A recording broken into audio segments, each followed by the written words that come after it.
Robert. Okay, so here are the thoughts that I've had. One are they running Kamala knowing that she's going to get crushed, so they can then say you should have run somebody else in 2028? Number one. Number two, the possibility of using Kamala as a pawn. Someone is enraged and does something stupid to Kamala, and they either get the pity vote, or they get to play the pity card, or they get to substitute her for somebody else. Three, she's been lying to the public for a very long time. If it comes out that Joe Biden has in fact been diagnosed with a dementia or whatever for a long time, and they've been concealing that, if that drops, does Kamala not have to bow out? And then, despite endorsing her, can Hillary not swoop in, I should say? I mean, until here's the legal ramifications. So she is already asserting control over all of the hundreds of millions of dollars that have been raised for Biden. That will be contested pretty quickly with the FEC and with the courts, because I don't agree that she can just usurp those funds. The logic that she can get them that no one else, it's undisputed, no one else could get them, is that the funds were raised for the Biden-Harris ticket. The problem is they weren't.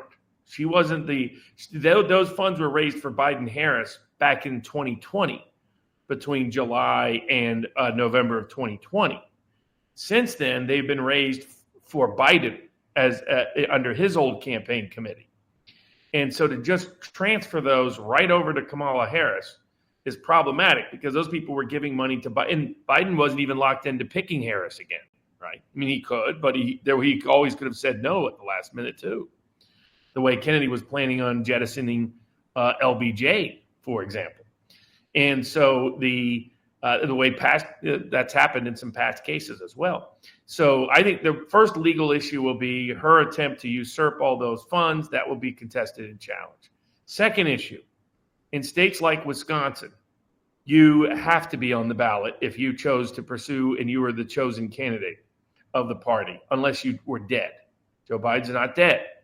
So there's going to be an issue about whether somebody other than Joe Biden can be placed on the ballot in Wisconsin.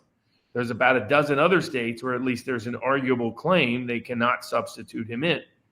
The reason they have these laws is to protect the voters of their state. That when their primary voters voted for someone, if that person was the person who was the presumptive nominee, they're locked in.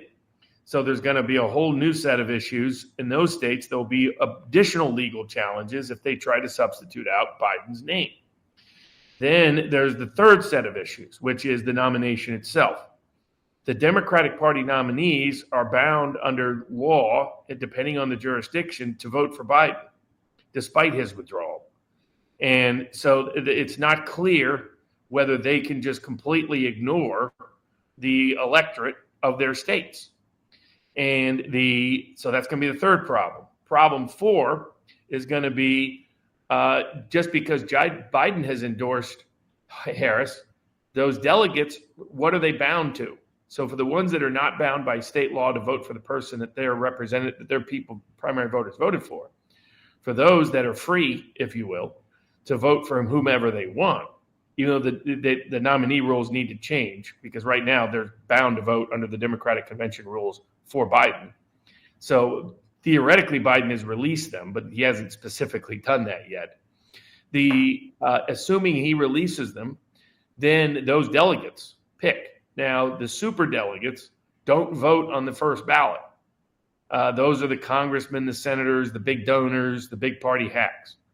But if, let's say, nobody gets 50% plus one in that first round of voting, let's say some of the delegates are bound to vote for Biden or don't want to run into legal exposure for it, so you get some for Biden, some for Harris, some for somebody else, then I guarantee you Whitmer's going to be whipping delegates for her.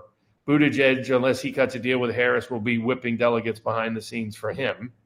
Newsom will likely be whipping delegates for him. Both Newsom and Whitmer have communicated to Harris that they will not be the vice presidential choice for her. Mm-hmm. So that means that they don't want to go down with that ship, as the song sings about. That's not going to be their anthem. And so what if there's less than 51% for a candidate on a second, third, or fourth ballot? All of a sudden, the superdelegates come in. And once the superdelegates come in, the party elites and the donors pick somebody. How does that look to the Democratic Party electorate? How does that look to the country? The The best thing for the Democratic Party is one of two options. Either everybody gets behind Kamala Harris so it doesn't look like the complete coup that it is and the undemocratic choice that it has become. Or secondly, they pick someone that everybody loves, that they think that there's this massive enthusiasm for, that there's this thrill of excitement for. And in reality, that's only someone, in my opinion, of a celebrity status, someone like The Rock, even bigger than George Clooney, somebody, Rock, if anybody knows The Rock, he's been wanting to be president for 20 years now. Someone that the party thinks can actually beat Trump, somebody that they can sell the steal to, that they could say that the public would believe actually won. This is Tucker Carlson's point. The hardest problem for the Democratic Party stealing the 2024 election is that no one will believe it. Mm-hmm. They need someone that the people would believe actually won it and that it wasn't stolen. Kamala Harris ain't fitting that bill. Hillary Clinton ain't fitting that bill. Gavin Newsom ain't fitting that bill. Whitmer ain't fitting that bill. None of the traditional people listed fit that bill.